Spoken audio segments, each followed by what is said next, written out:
there's going to be nights when you're on call, you work all night, or you're on, one service line and rotate to the next. Thinking about how to control your consistency as much as possible, I think, is one of the great personal obligations of being a young learner, whether you're a med student or resident.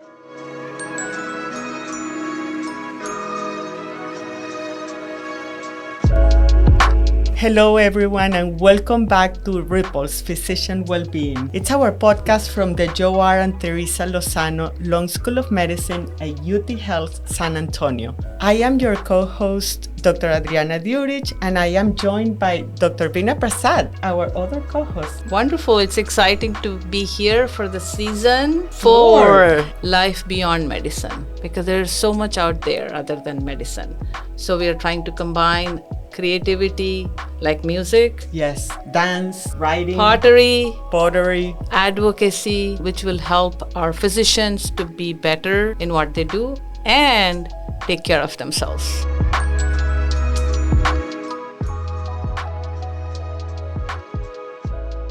Hello, everybody. Welcome to our audience. We're really excited today to be talking to Arena Labs founder and CEO, Brian Ferguson. Brian was a presidential appointee to the Secretary of Defense in the Pentagon. And then after that, joined the military, where he trained and became a Navy SEAL and then an officer of the Navy SEALs. And then if that wasn't enough, he went on to get his master's at the London School of Economics. And as the CEO of Arena Labs, he is spending a lot of time focusing on maximizing human performance in kind of stressful environments like healthcare, which is why he's here talking with us today. So welcome, Brian. Thank you. Yeah, it's so amazing to have you here. I'm so excited. Like I said yesterday, I'm very curious with everything you have to tell us. Thank you so much for being here.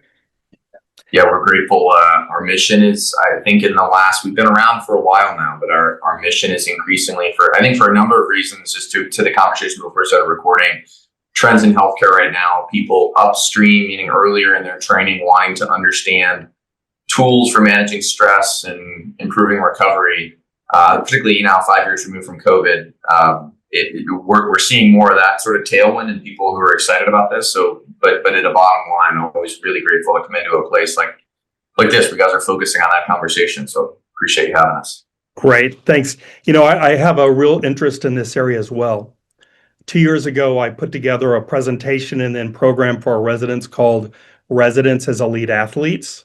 And it really focused on performance, cognitive workload, and teamwork. Mm-hmm. And following that talk, we began to put together some changes within our learning environments to try to improve performance, decrease stress, and burnout. So this topic is right in line with what I'm super interested in. Wonderful. And there's a lot to deconstruct in there. I think the average listener hears that word. One of the things you guys know better than me, but we always have to contextualize when we say performance, because performance often means doing less. It's counterintuitive in medicine. People think high performance means doing more or working harder. For people who are exhausted, that doesn't always work. And so I'm eager to dive in with you guys on that. The definition of tools. Yeah. Thank you. And thank you for clarifying that, because that is one of the comments I usually get when we're talking about resilience and recovery is, are you pushing me to do more?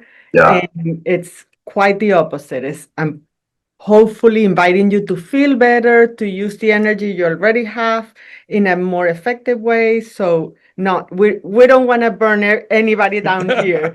And that actually brings me to my first question, Brian. You grew up a little bit around healthcare, for what I know, but then you have focused a lot of the work that you're doing now in healthcare. Can you tell us a little bit about how come you came to work with healthcare?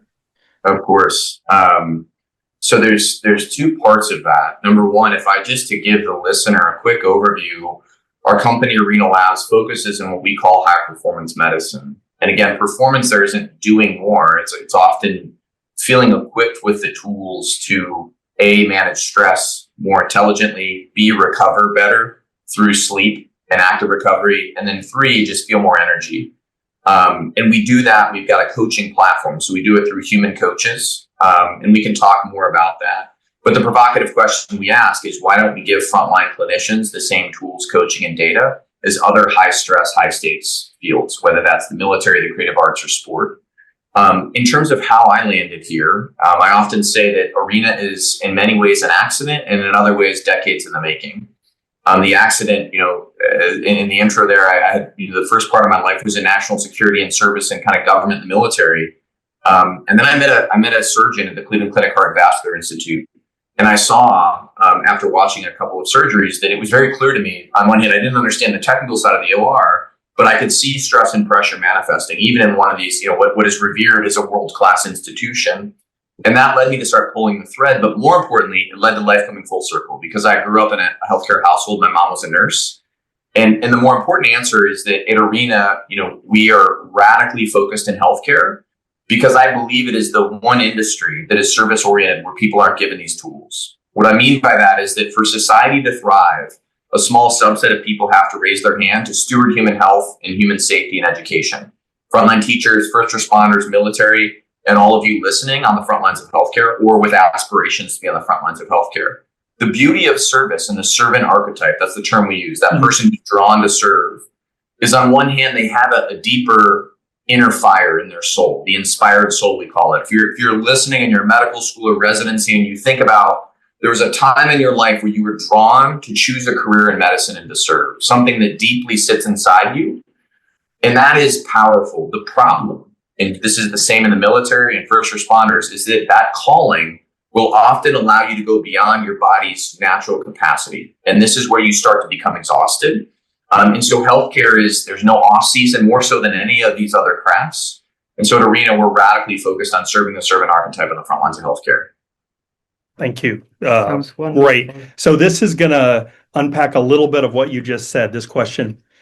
So as I was preparing for the Elite Athlete presentation, I spoke to college and pro football performance experts. I talked to some folks, consultants in the U.S. military, but the most impactful person I spoke with was Dr. Laura Landon, who's the Human Factors and Performance Lead for NASA. And in our conversation, she said, the most important thing we're going to talk about is sleep. She said, if you don't have high quality sleep, nothing else I tell you about in performance will make any difference. So talk to us a little bit about kind of your perspective on sleep's role in performance. On one hand, we use wearable sensors as part of our coaching platform. And so we do that. I would say you shouldn't rely on a wearable to tell you how to behave or how to live. But most people, not just in healthcare, in the modern world, feel anxious and stressed, and they don't have a map to understand where they're at in terms of their own physiology and their day-to-day lifestyle signature. So these wearable sensors, I've got one on my wrist. You guys are familiar. There's rings, there's Apple Watches. We are agnostic at Arena, so we don't own any wearable. We use a variety. Mm-hmm. But what's exciting about that, to bring it back to I would say both the technology and the science behind your question, is that, as you guys know, really, it's only been in the last decade where, for the first time in human history, we have population level data on sleep. I mean, prior to about 2015, and it's really only been since COVID where we've seen these devices explode, you had to get a polysomnogram and go into a sleep study to understand how you sleep. Now, while these devices don't measure staging with the same precision as the polysomnogram, they give very good high-level data on how someone is sleeping. And the reason I bring that up is that what it's brought us back to is that the single best performance-enhancing drug, the single best performance hack, if you want to use that term, or tool or protocol, is improving the quality and consistency of your sleep. And there is, in the literature just in the last 5 years, an extraordinary amount of research that's been published on this. I will tell you, when I had the privilege of serving in the special operations community, there was a gentleman named Dr. Kirk Parsley. Kirk had been a Navy SEAL. He then became a medical doctor and serviced the West Coast-based special operations footprint. And what Kirk began was a revolution in understanding what was creating endocrine dysfunction, testosterone challenges in males, energy challenges, and all of that came back to disrupted circadian rhythm because of the stressors of combat and deployment.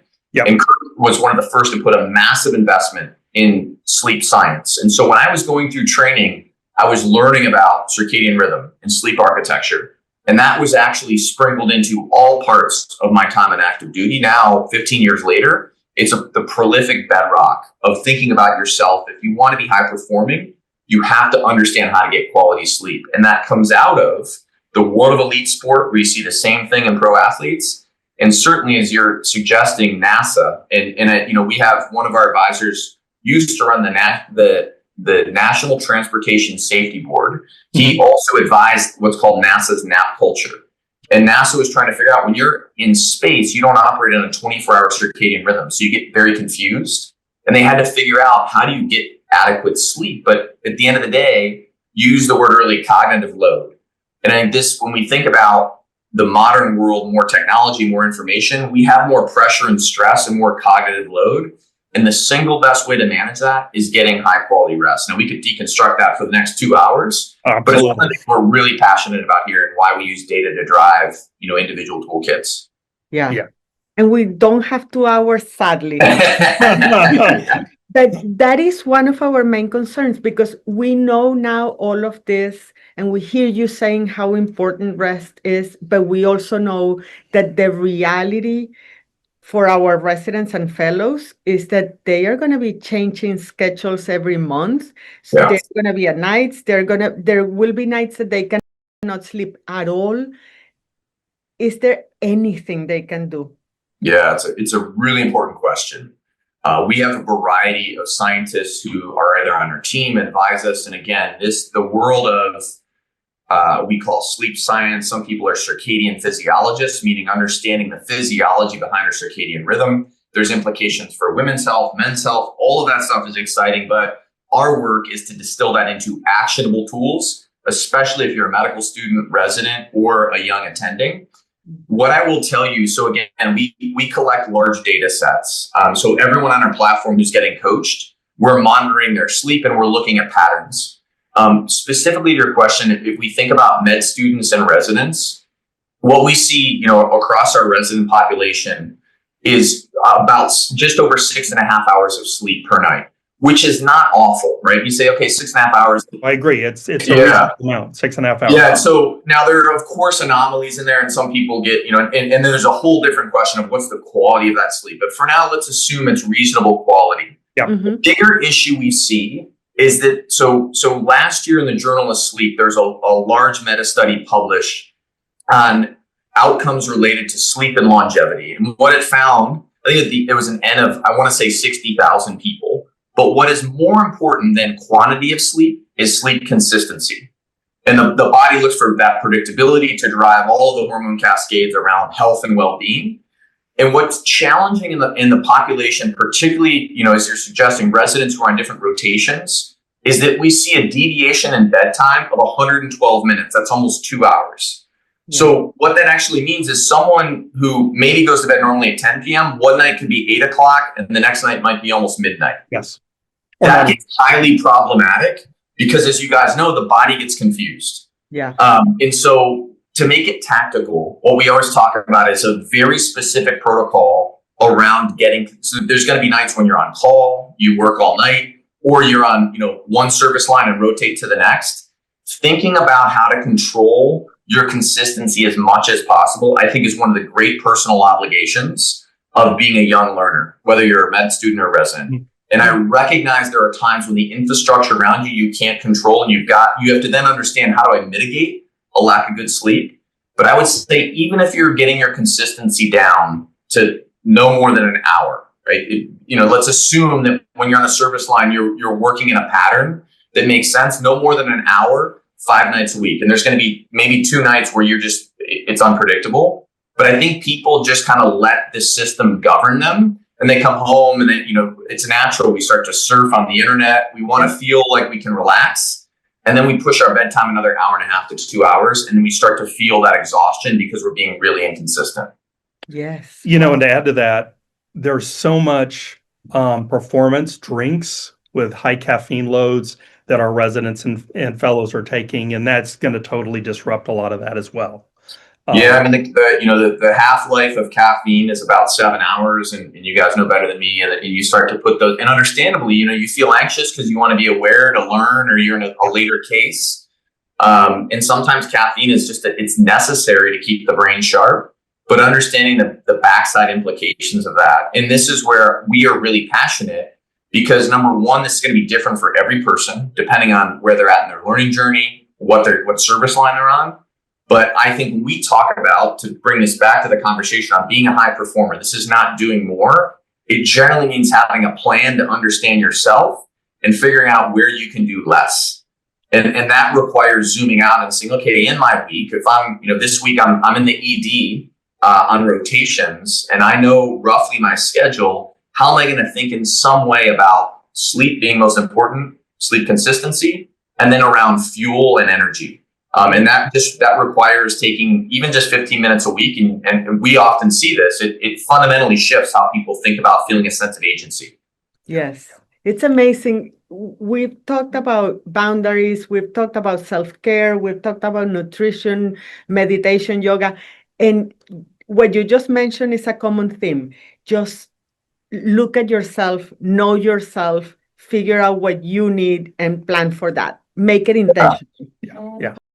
So, Brian, let's switch gears a little bit. Yeah. I can't imagine a more stressful occupation than being in the Navy SEALs. And, stress has to be a constant companion and certainly can show up unannounced and at high intensity, almost certainly. And I like to tell our residents at orientation that things may be going along very smoothly, and then you can rapidly find yourself swimming in the deep end of the pool. Yep. So my question to you is, how do you help people avoid the kind of the debilitating effects of chronic stress while being prepared to perform at your highest level during moments of acute stress? Yeah, it's the most important question, John. I think a couple of things. Number one, I want to lightly challenge the idea that being a Navy SEAL is more stressful than anything else. Now, of course, people say, well, we're not being shot at, but anyone who is in the military, there's two components of it. Number one, all stress is relative. And a lot of people in the military would say working in pediatrics feels a lot more intense than working with my teammates and deploying and focusing on a mission overseas. I've got a daughter who's 6 years old. To me, that feels way more stressful, working in just any aspect of pediatrics. So we know all stress is relative. And again, people who come into that calling, the service archetype, you care so much about your craft, you are creating a high level of stress because of your desire, again, to steward human health. Sure. And so when we recognize that, the work I had the good fortune of doing in the military feels probably no different than both of you feel about your craft. And that stress in some way is self-imposed because we want to do our best. Now, what that turns into, and this is the provocative question or a statement that I always make that often makes people really uncomfortable in medicine because it's so programmed, is the least important part of patient safety is the patient. The least important part of patient safety is the patient. Of course, the whole reason all of you are in this work is because of patients and stewarding human health. But in order to do that in a world-class way, you have to understand two things. One, in moments of acute stress, what's the toolkit I need to feel anchored and focused and deliver world-class care? And if you've never put time into that and practiced it for yourself, there's no way you're the best version of yourself, period. And that is, there's this saying in the military, we all fall back to our lowest level of training. When things get really hard, what is it that we've practiced and we can just fall into this routine? That turns out to be the case in moments of acute stress. And so our passionate arena is, how do we give people a toolkit to try in those moments of high acuity? And what that feels like as a medical student is different than a resident and a fellow and attending. And so along the way, it's learning, is it a breathing technique? Usually we see in residents, energy regulation and the breath are the first thing that go because they're in a new environment and they're anxious. Yeah. And more sophisticated or, leaders at your level, it's more about leading the team around me that feels stressful. And those tools are different. Now, the chronic stress, that's a different conversation, which gets into anyone who enters a craft in the military and sport. If I want to be doing this well in 10 years, that 10 years from now, I don't start habits that are going to serve me well. It's the habits I'm doing now, they're going to serve me a decade later. Yes. And so that is simultaneously then, what is the map? How are you sleeping? How do you think about deactivating the nervous system? Even if you didn't have a high acuity day, just the stressors of being in the hospital. Mhm. And how do you recover intelligently in your downtime with loved ones? Those are all of those things end up being practice tools. Again, I'd love to get into the tactics, but that's ultimately why we built our platform, because what both of you need is just different than what I need. And so we've got to be able to coach you individually to say, hey, John, maybe on the weekend, you should focus on active recovery because you've just got a lot on your mind as a leader. And we want you to get outside of nature and think about a third thing that's not work and that's not your family, and figure out how you can sort of fill your cup.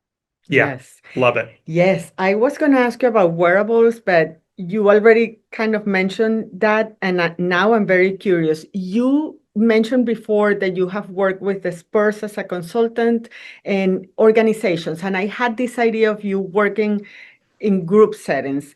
But now I hear you talking about very individualized, interventions. Yeah. Are you talking about, can I, just me, Adriana, go to Arena Labs and get coaching, just me, based on what I need? I'd love to say yes. Right now, the answer is no. And here's the reason for that. So what we like to see is you come in with at least 50 of your teammates. And the reason for that is if I said, I'm going to help you manage yourself, you would feel good about that. But what our goal at Arena is to create a solution, I would say at the individual, the molecular level. You individually know you need a toolkit. And healthcare often in wellness investments goes after one size fits all. Understandably, the military used to do this too. But what we've realized is one size fits all fits no one. So I need to give you an individual solution. But what you'll turn around and say, well, Brian, look, at the end of the day, a lot of my stressors are just the infrastructure of the hospital, administrative overload, the electronic medical record, or staffing. And so what we do when we get you and 50 or 1,000 of your teammates on, we have individual de-identified blinded data. So we protect your data, which is really important. But then we create an aggregate story to say what's happening across the hospital or the healthcare system or this service line that allows the hospital to have the most important data set it's never had, which is how are you doing? How are the nurses in our institution? How are residents doing?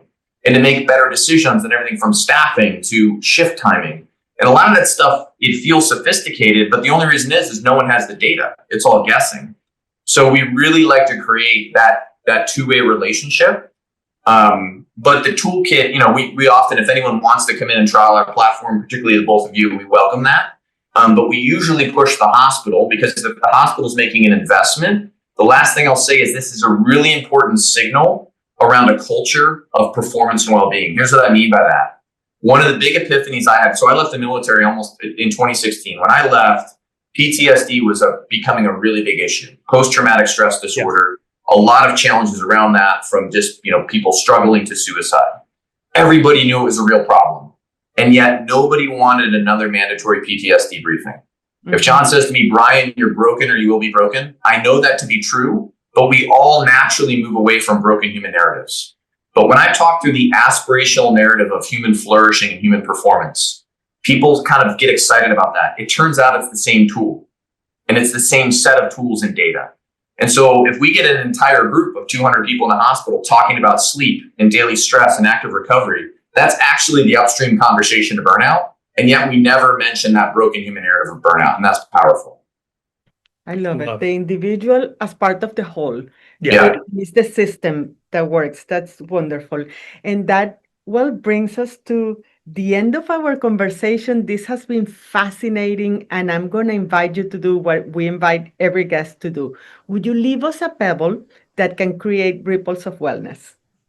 Yeah, thank you. We were saying before we started recording, this is the work we do every day with clinicians. I'm a big believer that we can talk at a high level, but how do we ultimately make something actionable and tactical? If you can't implement it now, it's not of use to you as someone on the front lines of healthcare.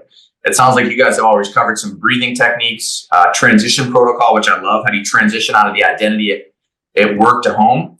The one that I'll give you, I think I alluded to with John, one of the data sets we see is, so just a quick context here. When I was in the military, there was a gentleman named Zach Weatherford who ran performance for special operations. And Zach had worked in Olympic sport and in athletics. And one of the things that happens with people, again, the service archetype are people deeply driven, is we have a hard time turning off work. We think about it constantly. We do it all the time. Yes. And so in pro sports, one of the ways to keep somebody nimble, and rather than just, when you're exhausted laying on the couch for the day, they created this idea of active recovery. And active recovery said, in your downtime, on your day off, how do you do a third thing? Again, it's not work and it's not home or your family, but it's ideally something you love, a hobby that is outdoors, and you do it with people you care about. And think about, I live in Nashville. For me, that's stand-up paddling on the Cumberland River. It might be hiking. It might be cycling. It might just be working on your car in the garage. But ultimately, a third thing is we realize is really important in data sets, because particularly as you move further in your career, not having a third thing, you get exhausted by the grind of work and home. And so to make it tactical, we see this in data. What happens is a lot of residents, and even with attendings, you've got an intense week. On the weekend, you feel guilty for missing out on time with family. And so you overschedule your weekend with obligations for other people. Maybe you have a nice night out, you drink some alcohol, and then by Monday, you're actually worse off than you were Friday. And so people who have a deliberate active recovery practice, we see their data improved demonstrably, meaning their nervous system deactivates, their sleep improves, and they just subjectively feel better. So to make it tactical, I challenge every listener to think of, what is your active recovery practice? What is a third thing that you can ideally do outdoors on your downtime, day off, and do it with people you care about, close friends, family, loved ones, and schedule 2 hours a week for just that thing. Not for anyone else, but for yourself. And then we see that self-valuation score go way up in the indices we use to measure burnout. That is a rock. That is more than a pebble. Yeah. I love it. Thank you, Boulder. Brian. Yes, I love it. And it goes perfect with our in this season, life beyond medicine. That third thing. I'm going to take you up on that. I'm going to find my third thing.